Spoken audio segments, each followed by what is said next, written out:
ఎందరో మహర్షులు మహాత్ములకు అందరూ కూడా శిరస్సు నుంచి ప్రణామములు.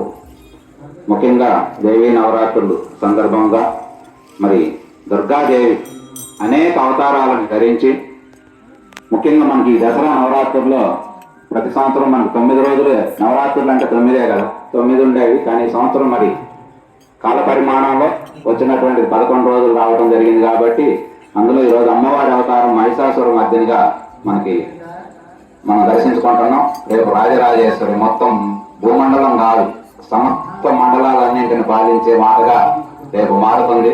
ఈరోజు దుర్మార్గ వ్యవస్థని ఎట్లా ఖండించాలా, ఎట్లా తొలగించాలా అనేటువంటి అవతారంలో, ఎందుకంటే రాక్షసులు దేవతలు అందరూ కూడా అమ్మ సంతానం. ఎందుకంటే ఈ భూమండలం కాదు, అనేకమైన బ్రహ్మాండాలన్నీ కూడా ఆమె యొక్క గర్భంలో ఆమె అట్లో ఉండటం కాదు, ఆమె గర్భంలో ఈ బ్రహ్మాండాలన్నీ ఆమె గర్భంలో ఉన్నాయని చెప్పి మనకు లలిత సహస్రనామాలు చక్కగా స్పష్టం చేస్తా ఉంది. అట్లాంటి సహస్రనామాలు మనకి అద్భుతమైనటువంటి నామాలు మరి మొదలుపెట్టి అమ్మవారు దేవతల కార్యంపై అందులో మొట్టమొదట మనకి లలిత సహస్రనామాలు మంత్రం ఏమిటంటే ఓం శ్రీ మాత్రే నమః, ఓం శ్రీ మాతా శ్రీ మహారాజాగ్ని శ్రీమత్సింహాసనేశ్వరి చిదగ్నికుండా సంభూత దేవకార్య సముద్యత దేవకార్య సముద్యత. అమ్మ సర్వలోకాలకి అమ్మ. మనొక భూమండలం కాదు, మనొక మానవులకే కాదు, మానవులు ఎవరో చిన్న తింటాంటోళ్ళు. ఈ మధ్య మానవ జాతి అనేది ఎప్పుడు ఈ 4 యుగాలు అవతరించింది. అంతకుముందు అనేక రకమైనటువంటి జాతులు ఎన్నో అంతరించినాయి. ఫస్ట్ దేవతలు వచ్చారు, యక్షులు వచ్చారు, నాగులు వచ్చారు, ఇట్లా అనేక రకమైన మార్పులు చెందుతా వచ్చినాయి. మనం ఎప్పుడో పుట్టినప్పుడు 30 అడుగులు, రావణాసుడు హైట్ 32 అడుగులు ఉండేవాడు అంట. ఇవాళ మనం 4 అడుగులకు 5 అడుగులకు వచ్చినాం. అట్లా అనేక రకమైనటువంటి మార్పులు చెందే విధానంలో మరి సృష్టి అనేది మొత్తం కూడా అమ్మవారి యొక్క సంకల్పం చేత సృష్టించబడింది. అమ్మవారి యొక్క సంకల్పం చేత త్రిమూర్తులు కూడా అమ్మవారి యొక్క ఊహాశక్తిలో నుంచే ఓంకారం జనించి ఓంకారంలో నుంచి త్రిమూర్తి యొక్క స్వరూపం వచ్చి సృష్టి స్థితి లయ కొనసాగింది అని చెప్పి మనకు శాస్త్ర ప్రమాణం. మూలం ఏమిటి అంటే మూలం. అందుకే నేను మూల నక్షత్రాన్ని మొన్న సరస్వతీ దేవుని చేసుకున్నాం. మనకి ఏదైనా మూలం ప్రధానం. మనం ఇతరులు చెప్పేది ఇతరులు చేసేది కాదు. మనకు మూలం ఏది, ఇల్లు కట్టాలనుకోండి, మేస్త్రి అతడు మొట్టమొదటి మూలమట్టం పట్టుకొని అతడు మూలమట్టం వేసింది అనుకోండి, మూలమట్టం కరెక్ట్ సెట్ చేస్తే నువ్వు 100 అంతస్తులు కట్టుకుని ఇబ్బంది లేదు, ఇంకా తోకం వేసుకుంటే వెళ్ళిపోతామంట. అట్లాగే మనకు మూలం ఏమిటి అనేది తీసుకుంటే మూలం అనేది అమ్మవారి యొక్క ఈ సృష్టి మొత్తానికి కూడా అమ్మవారి ఆరాధనే మనకి ఉన్నది. కాబట్టి మరి అమ్మవారు అంటే మరి ఏదైనా శివాలయంలో పోతే అంతా శివుడే అని చెబుతురు, విష్ణు ఆలయాల్లో మొత్తం విష్ణు అని చెబుతుండు. మరి ఇవన్నీ ఏమిటి అంటే మనకి సృష్టి యొక్క ప్రారంభం నుంచే మనకి ఇది కలియుగం 4,32,000, ద్వాపర యుగం, త్రేతాయుగం, ఇట్లా మనకి 4 కృతయుగం. ఈ 4 యుగాలు కలుపుకుంటే ఒక మహాయుగం. ఇట్లాంటి మహాయుగాలు కలిపితే ఒక బ్రహ్మ, ఇది ఇట్లా అనేక రకంగా మనకు ఉన్నాయి. అంటే ఆ యొక్క మనమంత్రాలు, ఈ మనమంత్రాలన్నిట్లో అనేక రకమైన మార్పులు చెందే దాంట్లో అమ్మవారి యొక్క మనకు సృష్టి ఆది నుంచి మొదలైనటువంటిది. సృష్టిలో ఆదిలో మొట్టమొదటి అసలు దైవాన్ని ఎవరైనా కనుక్కున్నారంటే అది భారతీయులు తప్ప మరి అక్కడికి తెలియదు. ఎందుకంటే ఈ 2000 సంవత్సరాల నుంచి కొంతమంది మహాత్ములు జీవించి వారు ఏమిటి సృష్టి ఏమిటని మనం ఎట్లా తెలుసుకున్నాం, వాళ్ళు అట్లానే క్రీస్తు కావచ్చు, మహమ్మద్ ప్రవక్త కావచ్చు, మన రాముడు కృష్ణుడు కూడా ఆ తోవలకు చెందిన వాళ్ళుగానే మనం భావించవచ్చు. కానీ మనకు సృష్టి ఆది నుంచి మనకి నమో బ్రహ్మాదిభ్యో బ్రహ్మ విద్య సంప్రదాయ కర్తృభ్యో, ఇది శ్లోకం. అంటే దాని అర్థం ఏమిటి, బ్రహ్మ విద్య అనేది సృష్టి అంతా బ్రహ్మచేత సృష్టించబడింది. కానీ అయినా బ్రహ్మ విద్య తనను మళ్ళీ ఎట్లా తాను తెలుసుకోవాలో తానే మళ్ళీ బ్రహ్మ విద్యని మనకి ఇవ్వటం జరిగింది వేదాల ద్వారా. బ్రహ్మ విద్య అంటే ఏమిటి, ఈ సృష్టి మొత్తం పరం బ్రహ్మమే. కానీ మళ్ళీ ఆ బ్రహ్మాన్ని కనుక్కోవాలంటే నువ్వు మళ్ళీ సాధన చేయాలి, సాధకుడుగా మారాలి, నువ్వు విద్యను అభ్యసించాలి. దాన్ని ఏమంటాం, బ్రహ్మ విద్య. ఈ సృష్టిలో ఏ పనైనా చేశారనుకోండి, ఊర్లో ఘనమైన పనులు ఏమైనా చేయండి, ఏమి చేసినా ఒక ఆయన ఇట్లాంటి ఆయన వచ్చి అదేం పెద్ద బ్రహ్మ విద్య కాదులే మా ఓ నీకంటే చాలా మంది సాధిస్తాను అంటూ. అంటే అర్థమైంది, బ్రహ్మ విద్య అనేది అంత విలువైనది, ఎలకట్టలేనిది, మానవుణ్ణి డైరెక్ట్ దేవుడు స్థానాన్ని అలంకరింప చేయగలదు. బ్రహ్మ విద్యకు ఆ శక్తి ఉంది. బ్రహ్మ విద్య నుంచి బ్రహ్మ జ్ఞానాన్ని పొంది బ్రహ్మాన్ని దర్శించి బ్రహ్మం నీవుగా మారదు. మనకి వేదం ఏం చెబుతుందంటే నువ్వు ఏదైతే దర్శిస్తా ఉంటావో, ఏదైతే నువ్వు తెలుసుకుంటా ఉంటావో, తెలుసుకునేది నువ్వు అవుతా ఉంటావు. అనేది మనకి స్పష్టంగా ఇట్లా తెలియజేస్తా ఉంది. అట్లా వచ్చినటువంటి విధానంలో మనకి సృష్టి ఆది నుంచి ఆ బ్రహ్మ విద్య మొదలైన దగ్గర నుంచి మనకు అనేక రకాలుగా మనకి శాఖలన్నీ కూడా ఎప్పుడు వచ్చినాయి అంటే విష్ణువు మనకు మొత్తం 23 అవతారాలు ముఖ్యమైన అవతారాలు ఎత్తి అందులో 10 అవతారాలు 10 అవతారాలను తీశారు. అందులో మనకు వామన అవతారం అంటే మరగుజ్జ అవతారంలో వచ్చినటువంటి స్వామి అక్కడి నుంచి ఆ వైష్ణవం అనేటువంటి సాంప్రదాయం అంటే ఆయన నడిచినటువంటి ఒక మార్గం, ఆయన బోధించినటువంటి ఒక సిద్ధాంతం అదంతా కూడా వైష్ణవ తత్వంగా మారింది. వైష్ణవం అంటే విష్ణుతత్వం అంతా కూడా వైష్ణవం అని, శివతత్వం అంతా కూడా శైవం అని, అమ్మవారి ఆరాధనలన్నీ శాక్తేయం అని. మనకి ఈ 3 రకాల ఆరాధనలు, 3 రకాల శాఖలు, 3 రకాల మార్గాలు ఇవన్నీ మన సృష్టి ఆది నుంచి మొదలైంది. ఆ తర్వాత మహాత్ములు నడిచినటువంటి ఎన్నో దారులు, మార్గాలు, గురువులు, ఋషులు వాళ్ళు నడిచినవి, వాళ్ళు చూపించిన మార్గాలు మన కోకొల్లడం వాటిని మన లెక్కేయాది కాదు. అట్లాంటి మార్గాలను అట్లాంటి ఆరాధనలు మనము మరి 3 ఒకటైతే 3టికి మూలం ఏమిటంటే అది ఉన్నది ఒకటే పరబ్రహ్మం, దాన్ని ఆత్మను, దైవమను, భగవంతుడను, పరబ్రహ్మను వాళ్ళు క్రైస్తవులు చెబుతా అంటాడు. యెహోవా యేసు యెహోవా కుమారుడని అంటే యెహోవా అనే పరమే పేరేమిటంటే మనం దైవం అన్నా భగవంతుడన్నా యెహోవా అన్నా అల్లా అన్నా పేరు ఒకటే. ఇప్పుడు అమ్మవారు అయ్యాలి, అమ్మవారు మహిషాసుర మర్దిని అంటారు, కానీ రోజు చేసే అమ్మవారు రామేగా. కానీ ఈరోజు మనకు మహిషాసురనిగా అవతారం మనం, ఎందుకంటే అమ్మవారి అవతారాలన్నీ ఎలా వచ్చినాయి, అసలు అమ్మవారి పేర్లు ఎలా వచ్చినాయని దేవి భాగవతం ఈ మధ్య మనం అంతా పరిశోధన చేసి చూస్తే ఒక్కొక్క అవతారం ఇప్పుడు మహిషాసురుడు అనేటువంటి ఒక పరమ దుర్మార్గుడు. ఎందుకంటే కొన్ని వేల సంవత్సరాలు తపస్సు చేస్తారు, వాళ్ళ దగ్గర విపరీతమైన శక్తి ఉంటుంది. ఆ శక్తి చేత తపస్సు చేసి విష్ణుమూర్తి పొరపాటున కూడా వాళ్ళు పరాలు ఇవ్వడు. ఎందుకంటే వాళ్ళు ఇస్తే వాడాగమవుతుడు, పక్కన వాడు నాగం చేస్తాడు. కానీ శివుడు బ్రహ్మదేవుడు, శివుడు మరీ గోళాశంకరుడు మహానుభావుడు, ఏదో తక్కువగా స్వల్పంగా చేసిన ఏమని మరి బాధపడుతుందని ఇస్తారు, తర్వాత మళ్ళీ ఆయన సాట్లు పడాల్సి వస్తుంది. అట్లా వచ్చేటువంటి శివతత్వం. బ్రహ్మదేవుడి దగ్గర వరాలు పొంది విపరీతమైనటువంటి వరం యొక్క గర్వం ఎట్లా ఉంటదంటే మనం బాగా 4 మాటలు చెప్పితే గర్వం పెరిగింది, 4 పాటలు పాడితే గర్వం పెరిగింది, 4 రూపాయలు ధనం బాగా ఇది సంపాదించిన అంతటోళ్ళు ఎదురులేదు తిరుగులేదు అనిపిస్తుంది. ఇట్లా మనకి గర్వం పెరిగింది. వాళ్ళకి అలా గర్వం పెరిగి ఆ వరప్రభావం చేత దేవతలను కూడా లెక్క చేయకుండా దేవతలను కూడా వాళ్ళు ఒక బానిసలుగా చేసి రాక్షసులు మొత్తం అల్లకొల్లం చేయడం మొదలు పెట్టారు. అప్పుడు మరి వరం ఇచ్చింది వాళ్లే కాబట్టి మనకు ఒక నియమం ఉంటది, ఏ దేవుడైనా ఒక వరం ఇస్తే ఆ వరాన్ని అందరూ దాన్ని రక్షించాల్సిందే, దానికి లోబడి ఉండాల్సిందే. ఆ వరానికి అంత పవర్ ఉంటది. అందుకని బ్రహ్మ ఇచ్చినా, విష్ణువు ఇచ్చినా, విందుడు ఇచ్చినా ఎవరైనా ఒక వరం ఇస్తే ఆ వరాన్ని అందరూ పాలించాల్సిందే. అది సృష్టి నియమం. అందుకని ఆయన ఏం చేశాడు, అందుకని ఆ వరం గర్వం పోవాలంటే ఏం చేయాలి, వాళ్ళు కోరుకునే దాంట్లో మరణం లేని అమరత్వం కావాలంటారు. అదొక్కడితే పేదైన కోరుకో అంటారు. వీళ్ళు తెలివిని ప్రదర్శించి రకరకాలుగా చేస్తారు. అయ్యా నాకు స్త్రీమూర్తి చేతిలో మరణం ఉంటే చాలు, వాడు దృష్టి ఏంటంటే స్త్రీ అయితే సంపలేదని అంటే సరే అనుకుంటారు. అప్పుడు దేవతలు అంత పోయి అమ్మవారి దగ్గర ఆరాధన చేస్తే మనకు దేవి భాగవతంలో ఉంటాయి అన్ని కథలన్నీ. అందులో ఈ చండముండులు అనేవాటి ఇట్లాంటి రాక్షసులు అందరూ రకరకాల అవతారాలు దాల్చి తపస్సులు చేసి ఇట్లా ఈ సేమ్ అంతా ఎంచుమించులు అంతే ఉంటాయి స్టోరీలన్నీ. వాళ్ళందరూ అలా అయినప్పుడు దేవతలు అంతమ్మా ఇంక నువ్వు దత్తే తప్ప ఇది జరిగేటట్టు లేదు అని చెప్పి అమ్మవారిని దేవతల కార్యంపై ఉద్భవించినటువంటి తల్లి అని ఒక్కొక్క కాలంలో ఒక్కొక్క పరిస్థితులను బట్టి ఒక్కొక్క అవతారం వచ్చింది అమ్మవారు. అందుకే మనం అమ్మవారు ఈరోజు మహిషాసురుని సంహరించినటువంటి రోజుగా మహిషాసుర మర్దని. ఎప్పుడైతే ఈ సంహారం దుష్టుడు ఎప్పుడైతే గ్రామంలో దుష్టులు ఉన్నారనుకోండి, దుష్టుడు బాగానే అందరూ లోపల నమస్కారం పెట్టుకుంటారు, స్వామి మంచి పని చేసినామని. మంచోడు పోతే అందరూ విలవిల్లాడి ప్రాణం అంతా అయ్యో మహానుభావుడు పోయిండే, మంచోడు పోయిండే అని బాధపడతాం. అట్లా బాధపడేటప్పుడు మహిషాసురుడు పోయిండు. రేపు పొద్దున బాగా పండగ, దసరా పూర్తి అవుతుంది మనకి. రేపు చక్కగా అమ్మవారు రాజరాజేశ్వరి అంటే భూమండలం మొత్తం పాలించే తల్లిగా, దేవతలకు కూడా అభయం ఇచ్చి అందరిని రక్షించే తల్లిగా, దేవతలకు సాయం చేసినటువంటి అమ్మవారు ఈ మనకు మానవులకు సాయం చేయదా. కానీ అమ్మవారి ఆరాధనలన్నీ మనకు అంత గొప్పగా కూడా మరి 10 రోజులు ఎక్కడ చూసుకున్నా పూర్వకాలం అక్కడక్కడ కొంచెం ఉండేవి. కానీ ఇప్పుడు ఎక్కడ పట్టిన ఎక్కడికక్కడే మహిళామ తల్లులు చక్కగా కార్యక్రమాలని ఎంత గొప్పగా చేసుకుంటుందో. మన భారతీయ సంస్కృతి సాంప్రదాయాలు అంత గొప్పగా ఉంటాయి. ఏకత్వంలో భిన్నత్వం, భిన్నత్వం ఏకత్వంగా.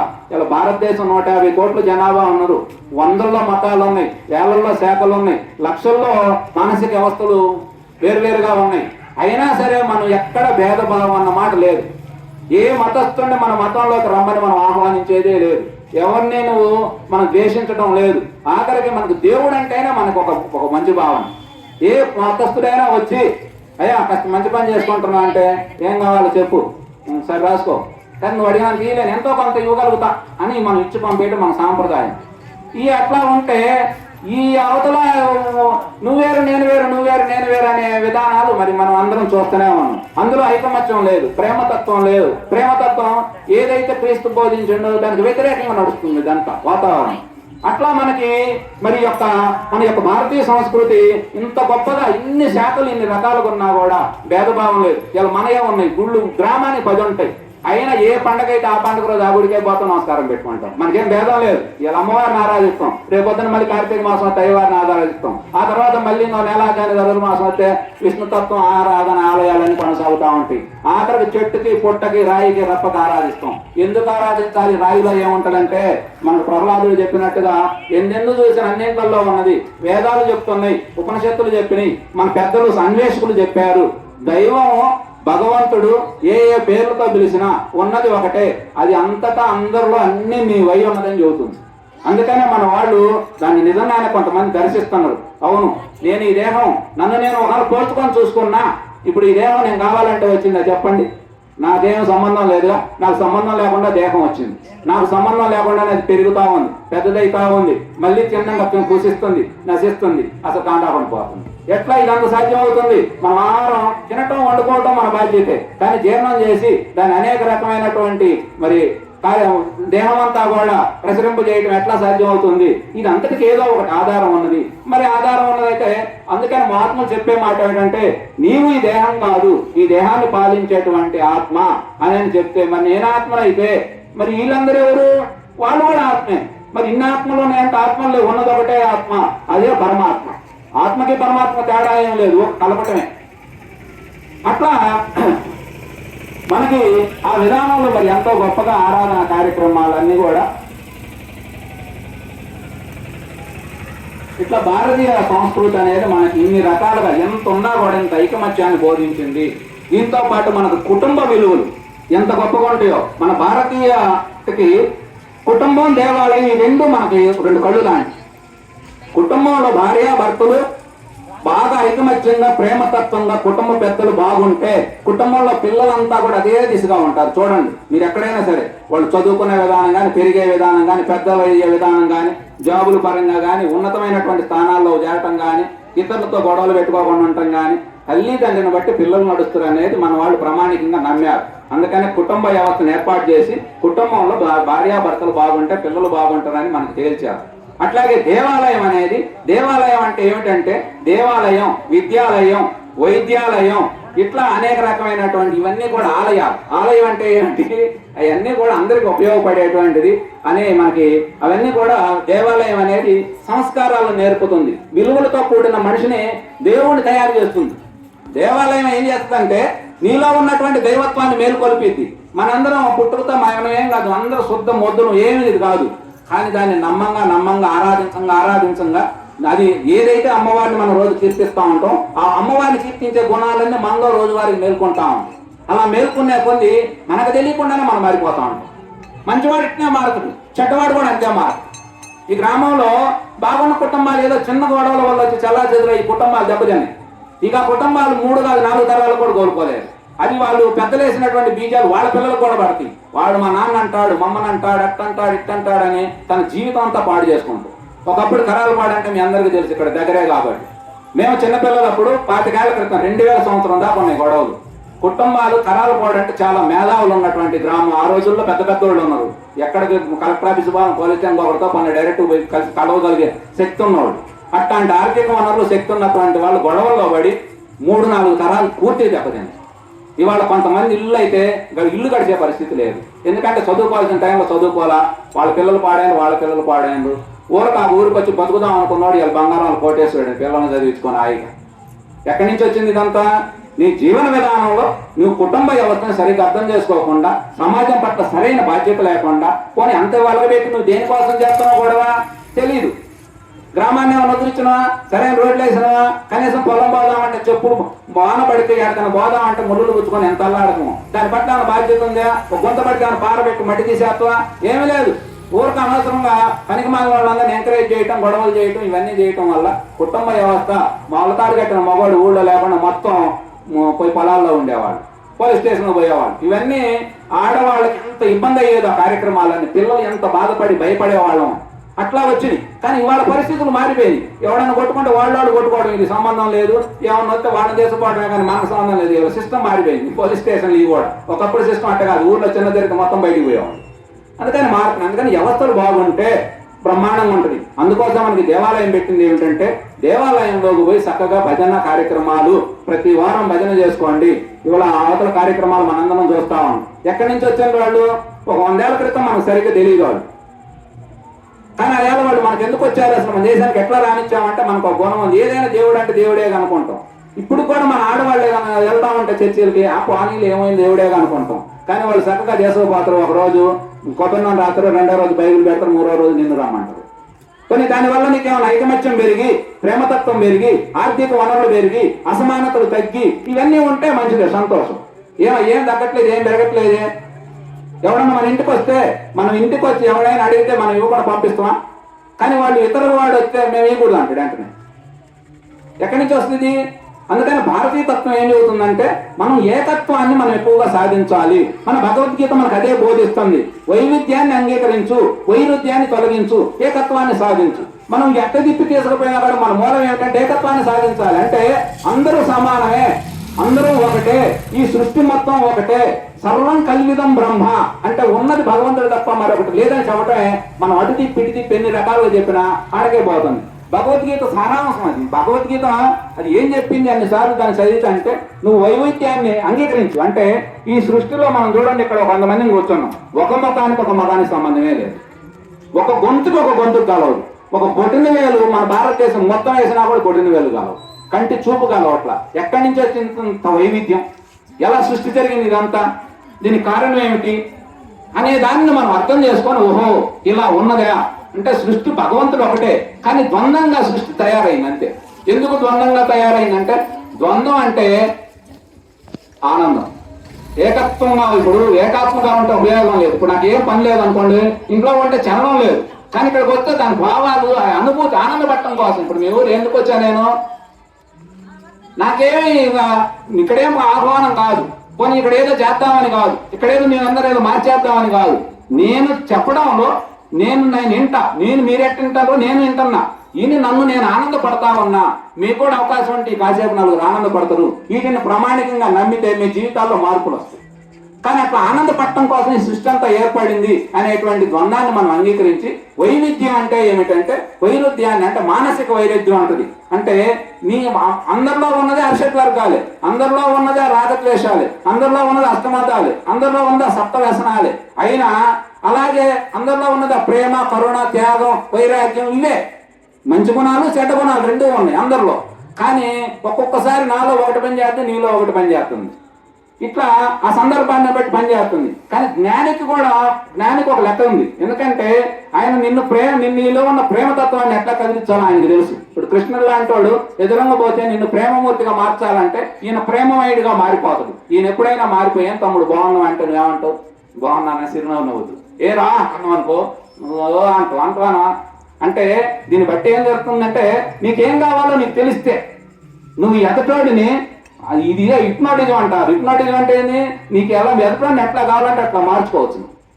అంటే ఆ విధానంలో మనం పొందొచ్చు. అంటే నీ యొక్క వైవిధ్యాన్ని, అంటే మనసు అనేది అన్ని రకాలుగా ఉన్నదయ్యా, దీన్ని నువ్వు అర్థం చేసుకో, దాన్ని అంగీకరించాలి, దీన్ని అర్థం చేసుకోవాలి. ఏకత్వం అన్నింటిలో ఉన్నది ఒకటే అనేటువంటి దాన్ని నువ్వు దర్శించినప్పుడు ఏమవుతుందంటే, మనకి ఎట్టి భేదభావాలు తగ్గుతాయి, అహంకార మమకారాలు తగ్గిపోతాయి, అష్టమదాలు తగ్గిపోతాయి, అరిషట్ వర్గాలు తగ్గిపోతాయి, సప్త వ్యసనాలు వదిలిపోతాయి. ఇవన్నీ పోతే ఏమవుతుందంటే నువ్వు సుఖంగా ఉంటావు. నీ మొత్తం నీ వల్ల ప్రేమ తయారవుతుంది. అప్పుడు నిన్ను ఎవరు చూసినా కూడా ప్రేమించబుద్ధి అవుద్ది, అందరూ సమాజం గౌరవిస్తుంది, కుటుంబం గౌరవిస్తుంది. మనకు కూడా ప్రజలకైనా ఏకాత్మ భావన కనపడ్డప్పుడు ఇవాళ మనం అందుకనే ఎక్కడ ఏమైనా చేయగలుగుతానికి కారణం ఏమిటంటే, అందరిలో ఉన్న దైవం ఒకటేనని మనకు స్పష్టంగా మనకు తెలిసినంత ఒక చెవటం వాళ్ళు ఒకటే దేవుడు, ఒకటే దేవుడు, దేవుడు ఒకటే అట్టవుతుడు. అసలు ఆ మాట చేస్తే దేవుడు వేరు, దైవం వేరు. దైవం అంటే దైవము భగవంతుడు, పరం బ్రహ్మ, ఆది పరాశక్తి, దేవదేవుడు, అల్లా, యెహోవా. ఈ పేర్లలో నామము, రూపము, గుణం ఉండదు. ఇక దేవుడు అంటే ఏమిటి? రాముడు దేవుడే, కృష్ణుడు దేవుడే, క్రీస్తు దేవుడే, మహమ్మద్ దేవుడే. వీళ్ళందరూ దేవుళ్ళు ఎట్లా అయ్యారు? సద్గుణాల వల్ల, మంచి ప్రవర్తన వల్ల, వాళ్ళు జీవించిన విధానం, వాళ్ళు ఎప్పుడు కూడా తనను తాను వెతికి తెలుసుకున్నారు. అందరూ కూడా దైవం అని వాళ్ళకి అర్థమైంది. అందుకని ఆ దైవానికి ప్రజలకి వారధిగా ఉన్నారు. వాళ్ళు వారధిగా ఉండి ఎప్పుడు కూడా మంచిని పెంచడంలో, ధర్మాన్ని రక్షించడంలో, ధర్మాన్ని ఆచరించడంలో, ధర్మాన్ని ఇతరులు ఆచరింపజేయడంలో వాళ్ళు పునీతులయ్యారు. అంతే. ఇప్పుడు మన రాముడి పాత్ర తీసుకోండి. రాముడు దేవుడు. దేవుడు అంటే ఏమిటి? నామము, రూపము, గుణం ఇవన్నీ ఉన్నవాడే కదా రాముడు. క్రీస్తు కూడా అదే. ఎంతసేపు చెప్పినా క్రీస్తు గురించి ఏం చెప్పినా, క్రీస్తు కూడా ఆయన మంచి గుణాల వల్లే ఆయనకు ఉన్నటువంటి వ్యతిరేకులు కావచ్చు. రాముడికి ఎట్లా రావణాసురుడు ఉన్నాడు, క్రీస్తుకి అంతే వ్యతిరేకులు ఉంటారు. కానీ అట్లా జీవించి రాముడైనా మన మంచివాడు ఎట్లా మంచి గుణాలు ఉండటం వల్ల ఇతరులను బాధ పెట్టుకున్నాడు, ఋషత్వాన్ని కాపాడిండు, అభయం ఇస్తే తప్పుడు, ఆడిన మాట ఏనాడు లేదు, తప్పేవాడు కాదు. మరి ఒకసారి యుద్ధంలో బయలుదేరితే తిరిగి చూసేది లేదు. ఇట్లా ఎన్నో సత్యవాక పరిపాలకుడు. ఇవాళ పొద్దున్నే వచ్చి మంత్రులు అయ్యా, రేపు పొద్దున్న నువ్వు రాదని చెప్పాను, మళ్ళీ సాయంత్రం పిలిచిన అడవులు పోవాలన్నాడు. అయినా ఇప్పుడు పొంగింది లేదు, అప్పుడు కుంగింది లేదు, ఎప్పుడు ఒకేలాగా ఉన్నాడు. అట్లాంటి అదే రాముడు అంటే. ఇవాళ మనం ఏం చేస్తాం? ఇంటి దగ్గర అన్నదమ్ముల విషయంలో ఒక బెత్త చోటు తేడా వచ్చి కనుక కొట్టుకుంటాం, జాన్ చోటు తేడా వచ్చి చంపుకుంటాం, ఇంకేం తేడా వస్తే జైలుకు పోతాం. అందుకే మనకు రామాలయం ఎందుకు కడతాం? ఊళ్ళో నడువుల్లో రామాలయం కట్టేది ఎందుకంటే మన 4 ఇళ్ళు ఉన్న ముందు రామాలయం కడతాం. రామాలయం అంటే పెద్ద కట్టకపోయినా కనీసం ఫోటో పెట్టాను, కొద్ది స్థలం కేటాయించి పెడతాం. ఇంట్లో ఒక వ్యక్తి పేరు పెట్టుకుంటాం, ఇంట్లో ఒక ఫోటో పెడతాం. ఎందుకంటే రామ కుటుంబం అనేది అంత ఆదర్శం మనకి. ఎట్లా జీవించాలి, అన్నదమ్ములు ఎలా ఉండాలి, భార్యాభర్తలు ఎలా ఉండాలి, ఇతరులతో ఎలా ఉండాలి, సమాజం పట్ల మన బాధ్యత ఏమిటి, రాజుగా అతని పాత్ర ఎట్లా చేసిండు, ఇవన్నీ త్యాగంతో ముడిపడి ఉంటుంది. రామాయణం అంతా కూడా పోటీ పడతా ఉంటాయి. పాత్రలన్నీ ఒక పాత్రకు ఒక పాత్ర పోటీ పడతా ఉంటది. రామాయణం వర్ణన చెప్పుకోవాలంటే దాన్ని ఒక 2 రోజులు 3 రోజులు చేస్తే ఆ పాత్రల గొప్పతనం, ఔన్నత్యం హృదయాన్ని సృజించి మనం ఇట్లా జీవించలేకపోతాం, అన్నతమ్ముడు మనకు కూడా ఉన్న మన వల్ల కావట్లేదని బాధపడుతుంటది మనసు తెలిసినవాడికి. అట్లా జీవించడంలో ఇట్లా జీవించిన వాడే రాముడు, ఇట్లా జీవించిన వాడే క్రీస్తు, ఇట్లా జీవించిన వాడే మహమ్మద్. ఇట్లా జీవించారు. కానీ మనకు మరి కృష్ణుడికి వీళ్ళకి తేడా ఏమిటి మనకు అనే విషయాన్ని తీసుకుంటే, క్రీస్తు చెప్పినా, రాముడు చెప్పినా, బుద్ధుడు చెప్పినా, మహమ్మద్ ప్రవక్త చెప్పినా, ఇంకా నీకు అనేక రకమైనటువంటి కొంతమంది మహాత్ములు వచ్చారు. వీళ్ళందరూ చెప్పింది ఏమిటంటే మంచి ఏది, చెడు ఏది, మంచిగా ఎలా జీవించాలో చెప్పారు. కృష్ణతత్వం ఏం చెబుతుందంటే ఈ రెండింటిని కలుపుకొని దీనికి అతీతంగా ఎలా జీవించాలి అంటే, వీళ్ళందరూ ఏం చెప్పారంటే ఈ చెడ్డవాడిని తీసి మంచివాడిని తయారు చేశారు. కృష్ణుడు ఏం చెప్పాడు? మంచి చెడు 2 తీసేసిండు. అసలు తీసేసి చూడమన్నాడు. అదే ఈశ్వరూప దర్శనం. మంచిలో చెడు లేదు. కానీ వీళ్ళందరూ చెప్పింది ఏమిటి? ఎలా జీవించాలో, ఎలా జీవించకూడదో చెప్పారు. కానీ కృష్ణతత్వం అంతా ఏం చెబుతుందంటే అసలు నువ్వు ఎలా జీవించకూడదో, దేనికి అంటకుండా ఎట్లా జీవించాలో. మన కృష్ణుడి దృష్టిలో రాముడికి తప్పులు ఒప్పులు ఉన్నాయి, కృష్ణుడికి తప్పులు ఒప్పులు లేవు. ఎందుకు? అది నువ్వేమీ కాదు, నువ్వు ఆత్మ అనుకో, నువ్వు పని చేయి, సాధన చేయి. నువ్వు ఆత్మగా మారినప్పుడు నీకు అసలు ఈ లోకం నువ్వేం చేసినా నీకు అంటావు. 21 లక్షల మంది సంహారం జరిగింది, అయినా ఎవరికి ఏం అంటలేదు ఆడ. ఎందుకని? ధర్మం ప్రకారం యత్నం చేశారు. మనకు ధర్మం అనేది అంత ప్రధానమైనది. అందుకే చతుర్వేద పురుషార్థాలు సాధించడే మానవ జన్మ యొక్క లక్ష్యం అని మనకు అన్ని గ్రంథాలు మొదట్లో చెబుతారు, చివరిలో చెబుతారు. ఈ ఒక్క మాట, చతుర్వేద పురుషార్థాలు ధర్మం, అర్థం, కామం, మోక్షం. అలాగే ధర్మాన్ని ముందు పెట్టారు. ధర్మంగా జీవించు, అర్థకామాలను అర్జించు. అర్థం అంటే ధనం, బంగారం, భూమి, నీ ఇష్టం సంపాదించు, ధర్మం ప్రకారం సంపాదించు. ధర్మం ప్రకారం సంపాదించడం అనుకోండి స్థిరస్థాయిగా ఉంటుంది, అది కీర్తింపజేస్తుంది. అన్యాయంగా సంపాదిస్తే మన కళ్ళ ముందే పోతే మనం చాలా మందిని లోపాలు అనుకుంటున్నాం. ఆ వాళ్ళు ఓట సంపాదించినది ఉంటుంది, ఆ బాధ్యులేమని, అది ఒక నానుడు. అది అవునా? జరుగుతుందా ఇవన్నీ? ఇట్లా మోక్షం అంటే ఏమిటి? నిత్యంగా ఉంటానే జీవన్ముక్తుడిగా జీవించాలి. నీటిలో తామరాకు కనుక అది ఉంటా ఉంటుంది, నీరు కొద్దిగా పెరిగి తాగు పెరుగుతూ ఉంటుంది. మన దేవతల యొక్క మన అమ్మవారు పద్మావతి, ఇట్లా పద్మ సరస్వతి, వీళ్ళందరూ పద్మంలో ఉన్నట్టు కూర్చోబెడతారు. పద్మం అంటే ఏమిటంటే అన్ని సంపదల్లో ఉంటావు, కానీ దేనికి అంటకుండా ఉండాలి. అమ్మవారు ఇప్పుడు పద్మం గొప్పతనం చూడండి. ఆ పువ్వు నీళ్ళల్లో ఉంటుంది, నీరు కత్తి పెరిగితే అది పెరుగుద్ది, నీళ్ళు పెరిగితే పెరుగుతూ ఉంటుంది, తగ్గితే తగ్గుతూ ఉంటుంది. అంటే ఏమున్నా కూడా అంత సమతుల్యతను పాటించే విధానం మన ఋషిత్వం అంత గొప్పగా కనుక్కున్నది.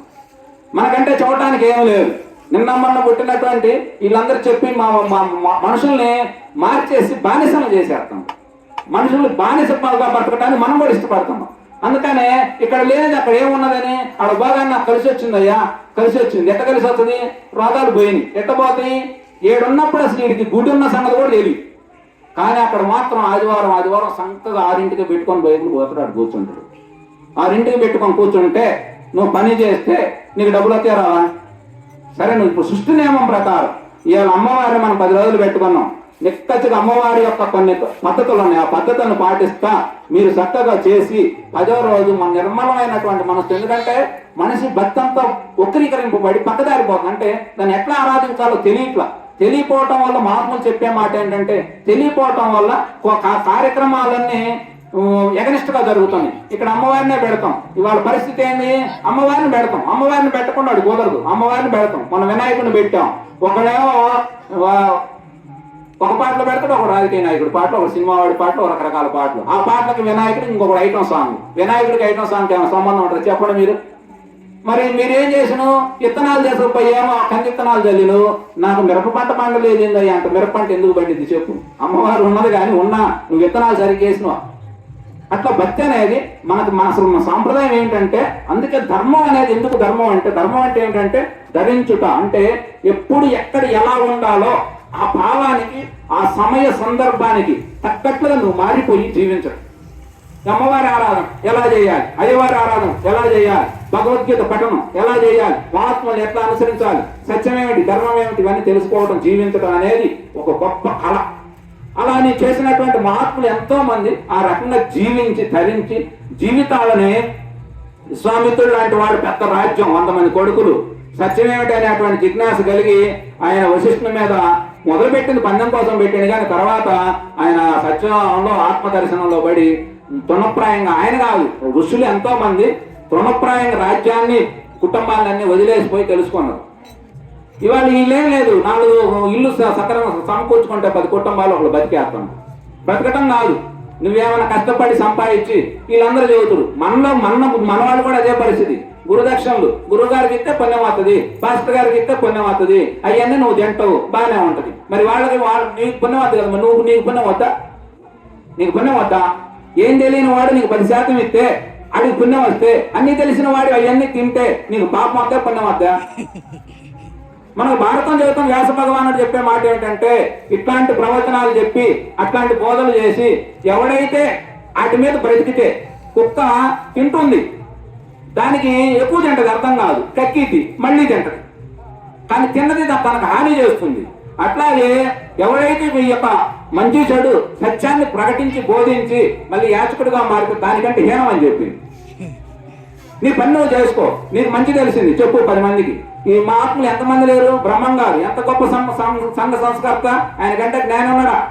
ఎంత భక్తుడు, ఎప్పుడు శివభక్తుడు, కృష్ణుని ఆరాధించి అనుసరించేవాడు, ఆయన కంసలు చక్కగా వృత్తి చేసుకునేవాడు, ఎక్కడ యాచకత్వం లేదు, చక్కగా ప్రజలకు మంచి చేశాడు, సాయంత్రం పూట ఎట్లా కూర్చొని బోధించేవాడు.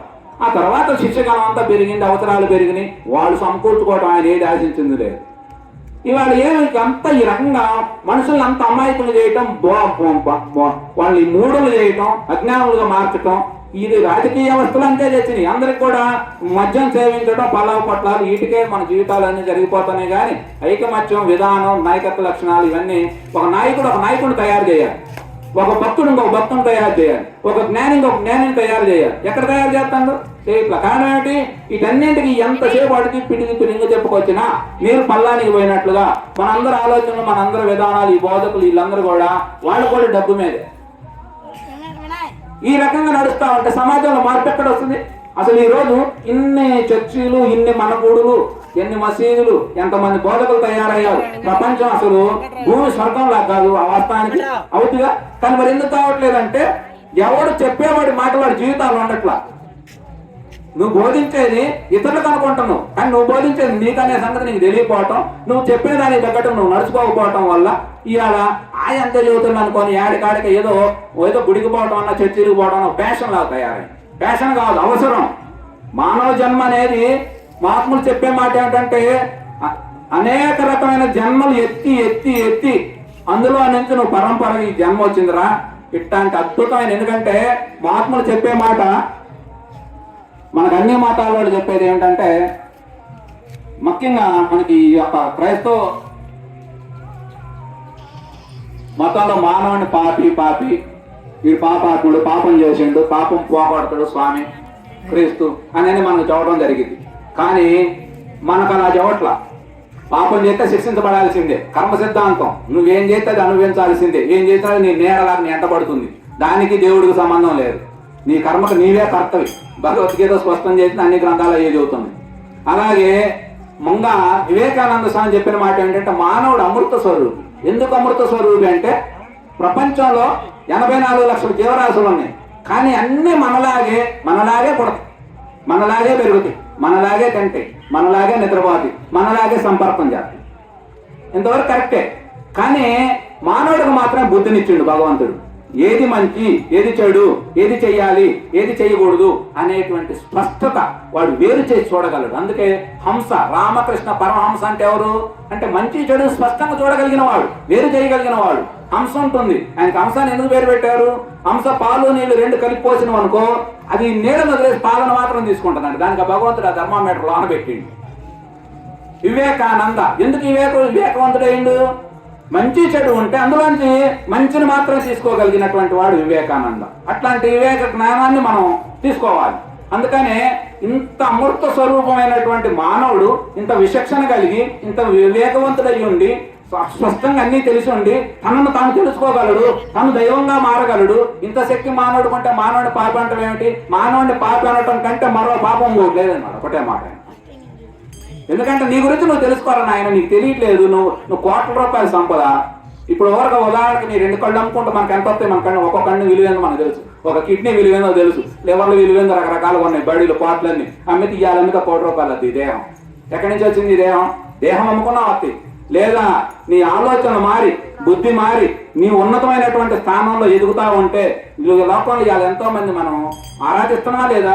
బుద్ధుడు, శంకరాచార్యులు, మరి ఇంకా క్రీస్తు, వీళ్ళందరూ వాళ్ళు తోలి శరీరంతో వచ్చిన వాళ్ళేక, రాముడైన కృష్ణుడైన వీళ్ళందరూ. మరి ఎందుకు వాళ్ళు ఆరాధిస్తున్నాం? వాళ్ళు మానవ రూపంలోనే వచ్చింది కదా, మన వేరే రూపాయలు మనం మాత్రం ఎందుకు ఆరాధిస్తాం? కానీ ఆలోచించే విధానం, జీవించే విధానం, ప్రజలకు సేవ చేసే విధానం, ఇవన్నీ లోకంలో మంచికి సింబల్గా మారారు, మంచికి గుర్తులుగా ఉన్నారు. అలాంటి మంచి చెడు రెండూ ఉన్నాయి. కానీ మంచి పెరిగితే చెడు తగ్గింది. ఇది నాకు స్పష్టంగా అర్థమైంది. ఇప్పుడు మన ఊర్లో 4 పక్కల 2 బ్రాండ్ షాపులు పెట్టి పిల్లలందరూ పెడితే చాలు, ఏం చేయాలి? పెడితే ఒక ఆయన తాగుతాడు, ఒక ఆయన చేస్తాడు, నీ కూరని పంపిస్తారు అని చేసిపోతాడు. ఒక క్వార్టర్ అయితే మరుసనాడు వాడు 2 యాత్రలు ఇట్ట పెరిగి వాడిని పెంచి ఇటు పెంచి మొత్తం తయారవుతా వాతావరణం అంతా. మంచివాడు మనం చక్కగా 10 మందిని గుడికి పోతా, ప్రతి శనివారం రామాలయంలో భజన, ప్రతి సోమవారం శివాలయంలో భజన. మహానుభావుడు మన బ్రహ్మయ్య చైతన్య 100 ఎకరాలు ఇచ్చి ఒక వ్యక్తి దేవాలయం కట్టేటువంటి మాటలు కాదు. దాని గురించి అక్కడ ఒక రోజు మనం ప్రవచనం చెప్పాలి.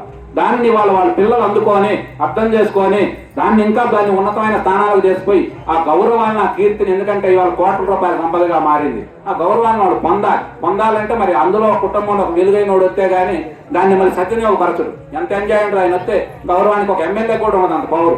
అట్లా ఉంటుంది ఆరాధన. కానీ మరి అవన్నీ వాళ్ళు అందుకొని చేసుకోవాలి. మరి అంత స్థితిగతులు వాళ్ళకే తెలియాలి, ఆ భగవంతుడికి తెలియాలి. కానీ మరి అట్లా చేసినటువంటి చిన్న గ్రామం అంత గొప్పగా ఉన్నది.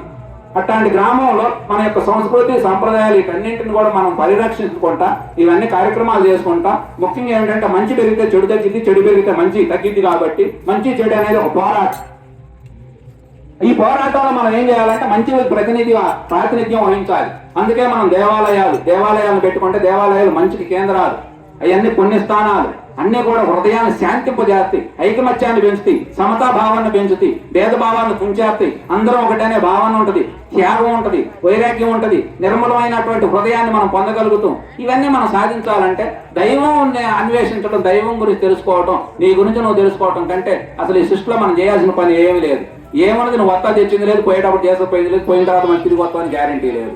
అట్లాంటి జీవితం నీకు ఇచ్చిన భగవంతుడు అన్నాడు. అందులో 50 ఏళ్ళ సగం రాగాలు ఛాయిగా మన ఒంట్లో కూర్చుంటాం.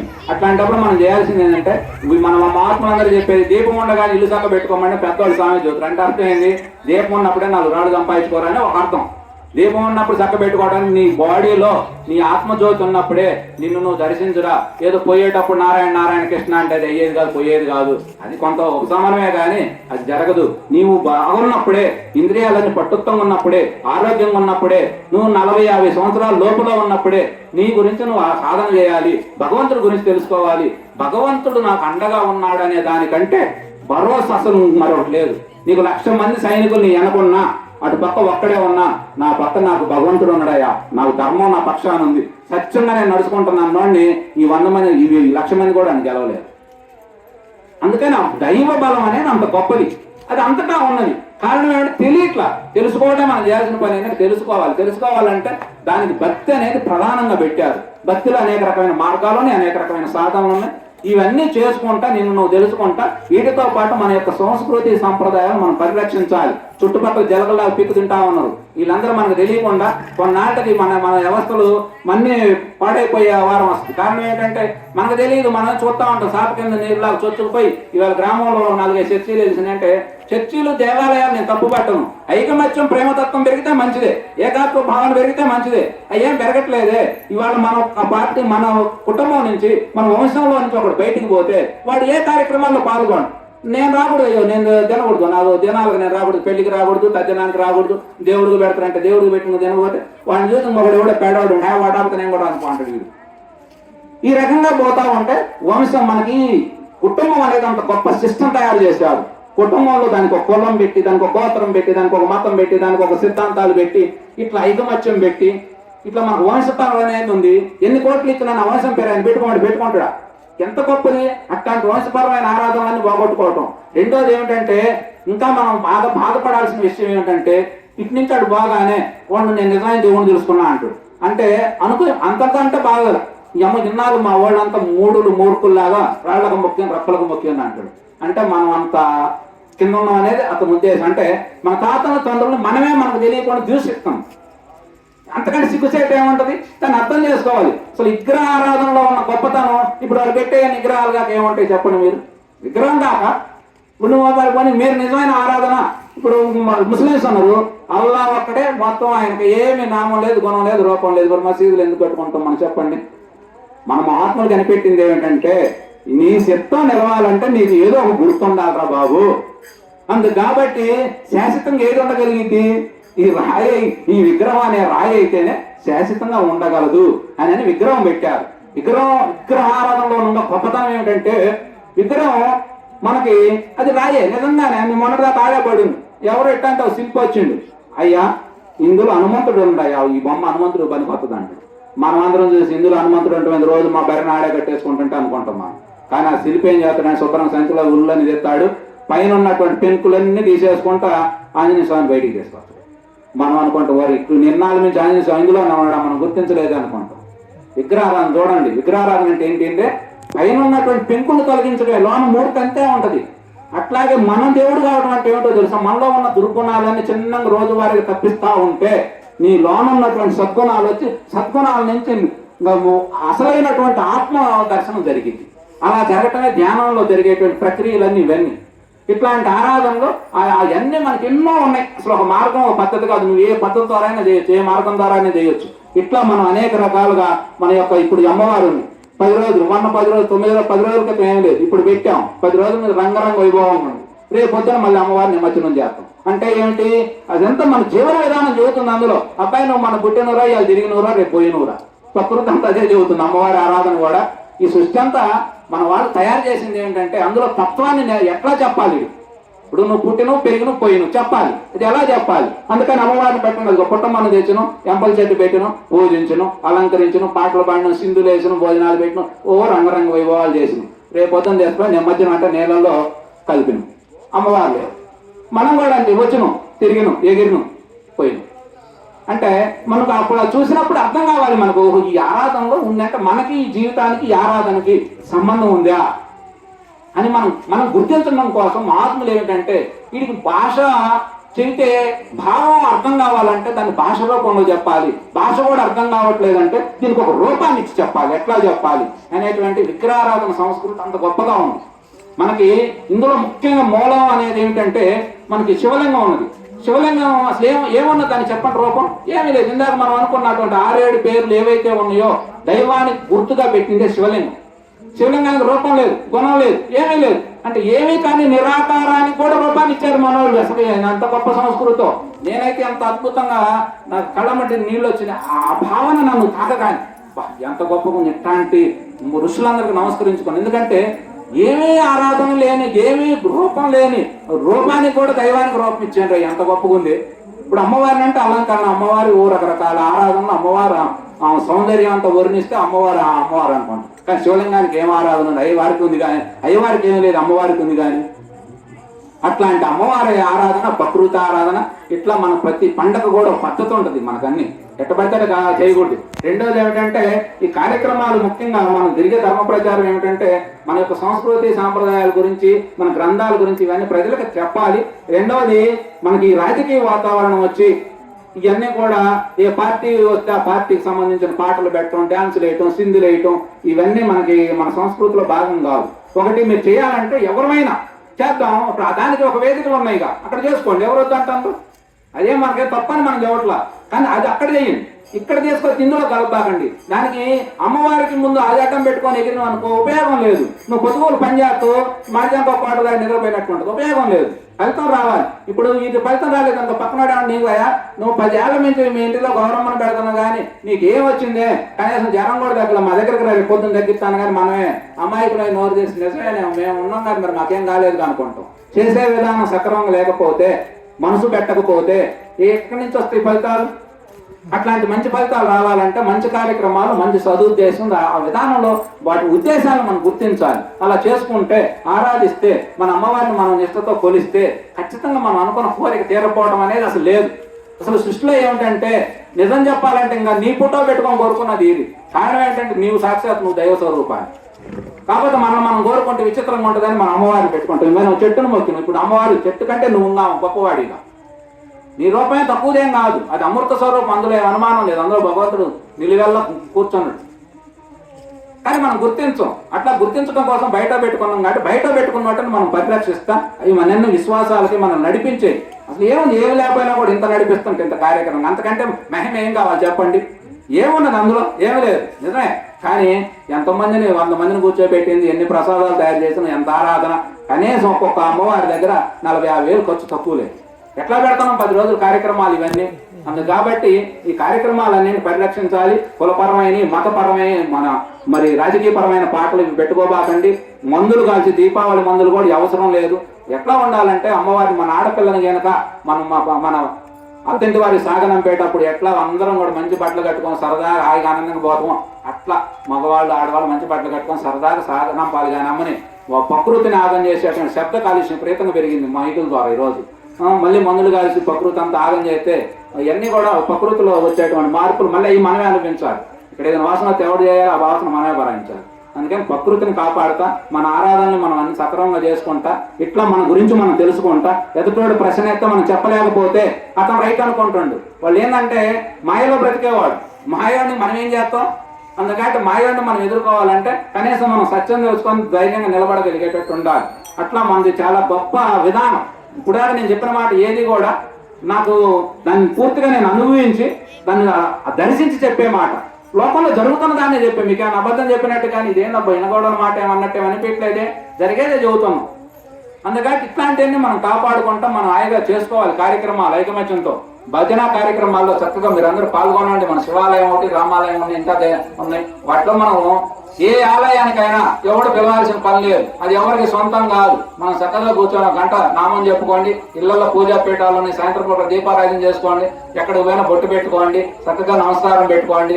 మీరు ఎవరైనా బాధ కలిగితే ఎవరికి చెప్పాల్సిన పని, మన ఇంట్లో ఉన్న స్వామిని చెప్పుకుంటే చాలు, చక్కగా ఆయనే తీరుతుంది. ఇట్లా మనం చేసుకోగలిగితే వాడికి తీరిన కోరిక మనకి ఎందుకు తీరదు చెప్పండి? ఇట్లా తీరుతాయి అంతే. కోరికలు తీరపోవడం ఏం లేదు. కోరికలు తీరటం అసలు మన ఆధ్యాత్మిక ఉద్దేశం కోరికలు తీరటం కాదు, మనిషిని దేవుణ్ణి చేయాలి, అది లెక్క. అక్కడ పోవాలి. ఈ చిన్న కోరికలు ఈ తీరేది ఏముంది? ఈ అమ్మవారు తీరకపోయినా మనమైనా కోరికపోతే మనకు 4 రూపాయలతో ఏదో పని మనం చేసుకుంటాం. కానీ అమ్మ నేనెవరిని, నువ్వెవరి, నీకు నాకు సంబంధం ఏమిటి? ఈ జన్మ వచ్చింది మళ్ళీ పోయిద్దంట. మరి పోయిద్దంట అని నేను అంటాం కదా. నా ఇంటి పక్క కూడా ఎదురింటోడు అందరూ పోతున్నారు కదా, నేను కూడా ఏదో ఒక రోజు పోతా కదా. కానీ ఏమిటి అసలు ఈ రహస్యం ఎందుకు చెప్పు తల్లి అని అమ్మవారి యొక్క పాదాలు పట్టుకొని వేడుకుంటే అమ్మవారు కరుణించి మహాకవి కాళిదాసుని చేసింది. కాళిదాసు కథ బాగుపోతే టైం లేట్ అయితే అవతల వాళ్ళు మరి వెళ్దాం అంటారు. మాకు అవతల వేరే పని కూడా ఉంది. కానీ వచ్చినందుకు బాగుంది కార్యక్రమం. అమ్మవారి ఇంకా కరెంట్ లేక కొంచెం సేపు అనిపించింది కానీ వాతావరణం, మళ్ళీ అమ్మవారి యొక్క అనుగ్రహం బాగా కలిగింది. చుట్టుపక్కల వాతావరణం మీ అందరికీ తెలుసు. వాళ్ళు జాగ్రత్తగా ఉండాలి. మీరు జాగ్రత్త లేరనుకోండి, ఆటో మరి తీసుకుపోతారు, తీసుకుపోయి బానిసం చేసేస్తారు. బానిసం చేస్తే గొర్రెల్లో గొర్రెగా కలిసిపోవటం, తర్వాత ఇంకా మనం గుర్తించాం, మనకు అర్థం కాదు ఇది బాగుంది అనుకుంటాం.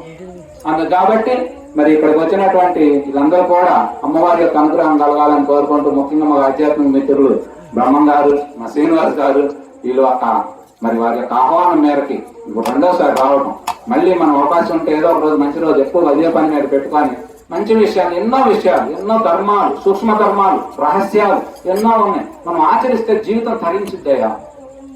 నేను 25 ఏళ్ల వయసులో ఇందులోకి వచ్చా, ఇప్పుడు 25 ఏళ్ళు సాధన చేశా, ఇప్పుడు 4-5 ఏళ్ళు అయింది మైకి పట్టుకొని ఇవి మనం చెప్పాలి ప్రజలకి. మనల్ని మనం చెప్పకపోతే, చెప్పేవాళ్ళు లేకపోతే చెడిపోయిన బ్రహ్మం గారు చెప్పినట్టు చెబుదాం. మారితే మారదాం, మనకు సంబంధం లేదు. మనం చెప్పాల్సింది మనం చెబుదాం, బయలుదేరుతా ఉన్నాం. ఎక్కడ పోయినా అందరూ కూడా దాన్ని, ఎందుకంటే మనందరం సత్యానికి బదులు, ధర్మానికి వారసులు, మనం ఎవరు కాదంటాం దాన్ని నిజం చేస్తే. అందుకని అందరూ కూడా దాన్ని అంగీకరిస్తుంది. కాబట్టి అందరికి అమ్మవారి యొక్క అనుగ్రహం కలగాలని కోరుకుంటూ, ఇక్కడ ఉన్నటువంటి భక్తులు అందరూ కూడా మంచిగా కార్యక్రమాలు బాగా చేసుకోండి, ధైర్యంగా మంచి కార్యక్రమాలు చేసుకోండి. మన యొక్క సంపూర్ణంగా భారతీయ యొక్క సంస్కృతి సాంప్రదాయం విశ్వ కళ్యాణం, ఇది మనం బాగుంటే ప్రపంచం అంతా బాగుంటుంది అని చెప్పి మహాత్ములు చెబుతుండ్రు. భారతదేశం ఆర్థిక వ్యవస్థ ఎలా ఉంటుందో అది పక్కన పెడితే జ్ఞానంలో విశ్వగురు స్థానాన్ని అలంకరించింది. అందరూ మనల్ని అనుసరించాల్సిందే. మనల్ని వేడుకొని మన పాదాక్రాంతులయ్యి మనం ఎక్కడున్నాడు దేవుడు ఎక్కడున్నాడో చూపించమంటే మనం చూపించాల్సిందే. ఇతరుల ఊగ చెవటం ఎవడిగా ఆ దేవుడు అనేవాళ్ళు ఎవడికి అర్థం కాడంతే. దాన్ని మనకు ఎందుకు అర్థం కాడో చెప్పమంటవా? మన వాళ్ళందరూ దేవుళ్ళను దర్శించిన, దైవాన్ని దర్శించారు కాబట్టి మనకి ఇంతమంది దేవుళ్ళు. ఇప్పుడు నేను ఇంత చెడు చెబుతా, మీరందరూ ఏమనుకుంటారంటే అమ్మవారు మీకు అర్థం కాదు, ఈయనే సాక్షాత్ అమ్మవారు అయ్యా అనుకొని రేపు పొద్దు నేను పోయినా కనుక గుడి కడుతున్నాను. అట్లా వచ్చిందే మనకు ఆరాధన అంతా.